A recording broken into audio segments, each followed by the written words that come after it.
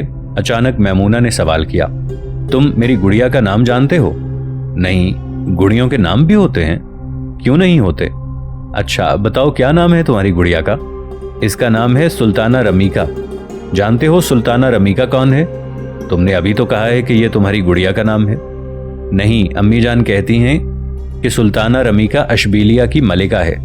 سعد نے ہنستے ہوئے کہا، تو تمہاری گڑیا اشبیلیہ کی ملکہ ہے؟ میمونہ کھلکھلا کر ہنس پڑی۔ سعد نے کہا، تمہاری گڑیا کے لیے رمیکیا کچھ اچھا نام نہیں، اس لیے تم اس کا کوئی اور نام رکھو۔ میمونہ نے پریشان ہو کر سوال کیا، اچھا تم بتاؤ کیا نام رکھوں اس کا؟ تم اسے میمونہ کہا کرو، یہ نام بہت اچھا ہے۔ میمونہ نے پھر ہنستے ہوئے کہا، میمونہ تو میرا اپنا نام ہے۔ اتنی دیر میں ادریس گھوڑا باندھ کر واپس آ گیا اور دونوں تیر اندازی کی مشق کے لیے باغ کی طرف چل دیے۔ میمونہ ان کے پیچھے پیچھے جا رہی تھی۔ اشبیلیہ کی فوج نے قرطبہ اور الزہرا کے درمیان وادی الکبیر کے کنارے پڑاؤ ڈال دیا۔ معتمد کا بیٹا عباد اور اس کا وزیر ابن عمار اس فوج کے ساتھ آئے تھے۔ اہل قرطبہ نے ان کے استقبال میں بے پناہ جوش و خروش کا مظاہرہ کیا۔ اب عوام نہ صرف اپنی فتح کے متعلق پرجوش تھے، بلکہ وہ یہ محسوس کرتے تھے کہ دشمن کو شکست دینے کے بعد وہ طیطلہ تک اس کا تعاقب جاری رکھ سکیں گے۔ تاہم بطلیس کا حکمران ابن المتوکل، جو 1000 سواروں کے ساتھ اہل قرطبہ کی مدد کے لیے آیا تھا، اس صورتحال سے خوش نہ تھا۔ اس نے عبد الملک کو سمجھایا کہ تم قرطبہ والوں کے خلوص پر بھروسہ کر کے غلطی کر رہے ہو، لیکن عبد الملک کے صلاح کاروں کے ساتھ اس کی پیش نہ گئی۔ عبد المنعم اور اس کے چند ہم خیال رفقا کے سوا کوئی اشبیلیہ والوں کی نیت پر شبہ کرنے کے لیے تیار نہ تھا۔ عمر المتوکل نے آزردہ خاطر ہو کر اپنے سپاہیوں کو واپسی کا حکم دیا۔ عوام نے ان کی آمد پر خوشی کے نعرے لگائے تھے، لیکن اپنے نئے مددگاروں کی تعداد دیکھ کر انہوں نے 1000 سواروں کے بگڑ کر واپس چلے جانے کو کوئی اہمیت نہ دی۔ عبد الملک ابن عمار اور قرطبہ کے رہنماؤں کے درمیان یہ فیصلہ ہوا کہ مامون کو شکست دینے کے بعد پوری قوت کے ساتھ اس کا تعاقب کیا جائے۔ چنانچہ 3 ہفتوں کی تیاری کے بعد ایک دن الصبح اچانک شہر کے دروازے کھول دیے گئے اور قرطبہ اور اشبیلیہ کی افواج اور رضاکاروں کی جماعتوں نے شہر سے باہر نکل کر دشمن پر حملہ کر دیا۔ دوپہر کے وقت مامون کی فوج شکست کھا کر بھاگ گئی تھی۔ شام کے وقت جب عبد الملک اور اس کے ساتھی دشمن کے تعاقب میں قرطبہ سے چند کوس دور جا چکے تھے تو انہیں اس بات کا احساس ہوا کہ اشبیلیہ کے بیشتر سپاہیوں نے یا تو تعاقب میں حصہ ہی نہیں لیا، اور اگر حصہ لیا ہے تو وہ واپس لوٹ گئے ہیں۔ ابن عمار اور عباد بھی پیچھے رہ گئے تھے۔ اشبیلیہ کے 7000 سپاہیوں میں سے صرف 2000 ان کے ساتھ تھے۔ رات کے وقت جب تھکے ہوئے سپاہیوں نے ایک چھوٹے سے شہر میں قیام کیا تو عبد الملک نے قرطبہ کے لیڈروں کی ایک خفیہ مجلس بلائی۔ بعض نے یہ خیال ظاہر کیا کہ اشبیلیہ کی فوج اپنی بزدلی اور تزاحل کے باعث پیچھے رہ گئی ہے۔ عبد المنعم بھی اس مجلس میں شریک تھا اور وہ ان لوگوں کا ہم خیال تھا جو ابن عمار کا پیچھے رہنا خطرناک سمجھتے تھے۔ بالآخر یہ فیصلہ ہوا کہ عبد الملک 500 سواروں کے ساتھ فوراً واپس چلا جائے اور باقی فوج یہیں ٹھہر کر قرطبہ کی اطلاعات کا انتظار کرے۔ جب یہ لوگ اس قسم کی باتیں کر رہے تھے، قرطبہ کے اسٹیج پر نیا کھیل کھیلا جا رہا تھا۔ ابن عمار بظاہر 3 ہفتوں سے معمول پر فیصلہ کن حملے کی تیاریوں میں مصروف تھا، لیکن دراصل اس کا مقصد کچھ اور تھا۔ وہ اشبیلیہ سے اپنے ساتھ سونے اور چاندی کے انبار لے کر آیا تھا اور تحائف اور انعامات کے عوض ان خود غرض لوگوں کے ضمیر خرید چکا تھا جنہیں عبد الملک نے مجلس شورا کے مطالبے پر ملازمتوں سے برطرف کر دیا تھا۔ عیش پسند امراء کا ایک گروہ اس جنگ کے باعث علماء دین کے بڑھتے ہوئے اقتدار کو اپنے لیے خطرناک سمجھتا تھا۔ یہ لوگ پہلے ہی معتمد کے ساتھ ساز باز کر چکے تھے۔ خوشامدی شاعر جو یہ سمجھتے تھے کہ قرطبہ میں اسلامی نظام حکومت کے بعد ان کے قصائد سن کر انعام دینے والے امراء ختم ہو جائیں گے، سب سے زیادہ پریشان تھے۔ ابن عمار ان سب کو یقین دلا چکا تھا کہ معتمد تمہارا نجات دہندہ ہے۔ یہ لوگ قرطبہ کے بازاروں میں معتمد اور ابن عمار کا کلام پڑھ کر لوگوں کو سناتے تھے اور ان کی سخاوت اور دریا دلی کی داستانیں سنا کر لوگوں پر یہ اثر ڈالنے کی کوشش کرتے تھے کہ عبد الرحمن اعظم یعنی ثالث کے بعد اندلس کے مسلمان اگر کسی کی ذات پر فخر کر سکتے ہیں تو وہ معتمد ہے۔ حریص لوگوں کی نگاہیں ابن عمار کے سونے اور چاندی سے خیرہ ہو رہی تھی۔ جاہ پسندوں کو خوشکن وعدوں کے ساتھ خریدا جا چکا تھا۔ الزہرہ کے محافظ اور خواجہ سراؤں کو تحائف اور انعامات دیے جا چکے تھے۔ اہل قرطبہ صرف معتمد کے وزیر کے فیاض ہاتھوں کو دیکھ کر متاثر ہو رہے تھے۔ کسی کو یہ خیال تک نہ آیا کہ ان ہاتھوں میں ایک زہر آلود نشتر بھی چھپا ہوا ہے۔ ابن عمار نے اپنی سازش کو پایہ تکمیل تک پہنچانے کے لیے کمال رازداری سے کام لیا تھا۔ قرطبہ کے علماء اپنے اپنے مورچوں پر ڈٹے ہوئے تھے۔ ابن عمار بارہا یہ اعلان کر چکا تھا کہ اس کی منزل طلیطلہ ہے اور قرطبہ کے بے حد محتاط لوگ بھی اس کی نیک نیتی پر شبہ کرنے کے لیے تیار نہ تھے۔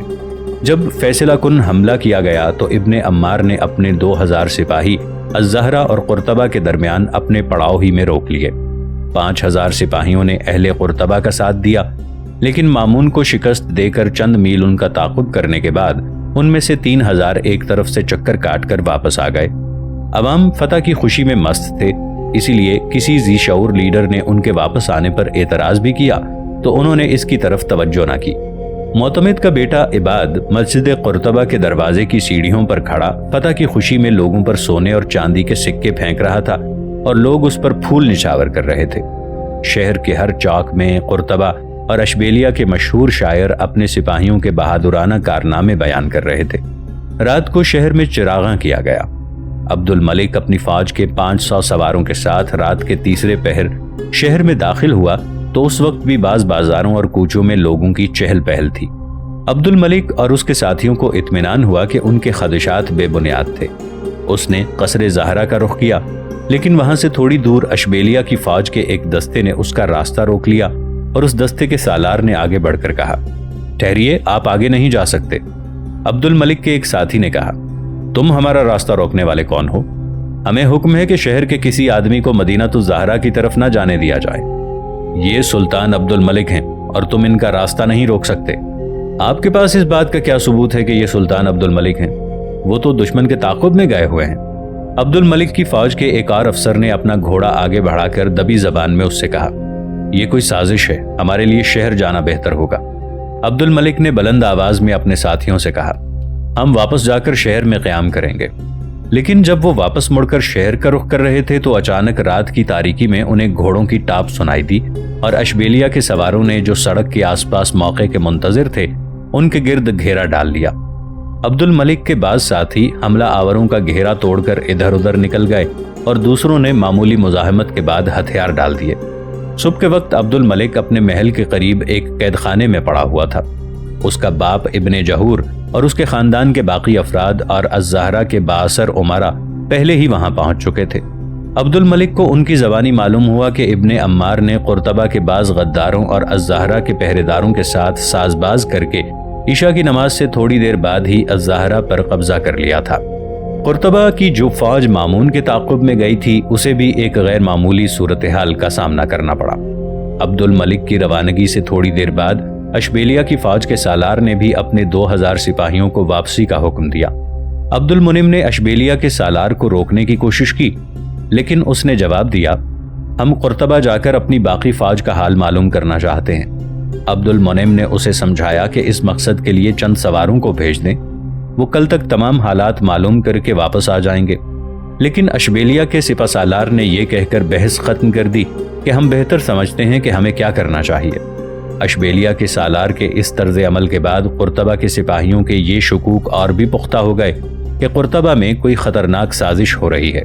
قرطبہ کے سالار نے رضاکاروں کے قائد عبد المنعم سے مشورہ کرنے کے بعد آدھی رات کو یہ فیصلہ کیا کہ ان حالات میں ہمیں یہاں ٹھہرنے کی بجائے قرطبہ کا رخ کرنا چاہیے۔ یہ فوج اگلے دن قرطبہ میں داخل ہوئی تو قرطبہ کی عمارات پر معتمد کے جھنڈے لہرا رہے تھے۔ عبد المنعم نے شہر میں داخل ہوتے ہی سیدھا اپنے مکان کا رخ کیا۔ دروازے پر شہر کا کوتوال، اشبیلیہ کی فوج کے 2 افسر اور چند سپاہی اس کا انتظار کر رہے تھے۔ یہ نیا کوتوال قرطبہ کہ ان فوجی افسروں میں سے تھا جو کچھ عرصے قبل علماء قرطبہ کے مشورے سے معزول کیے جا چکے تھے۔ عبد المنعم نے اپنا گھوڑا روکا تو کوتوال نے کسی تمہید کے بغیر کہا، اب فوراً ہمارے ساتھ چلنے کے لیے تیار ہو جائیں۔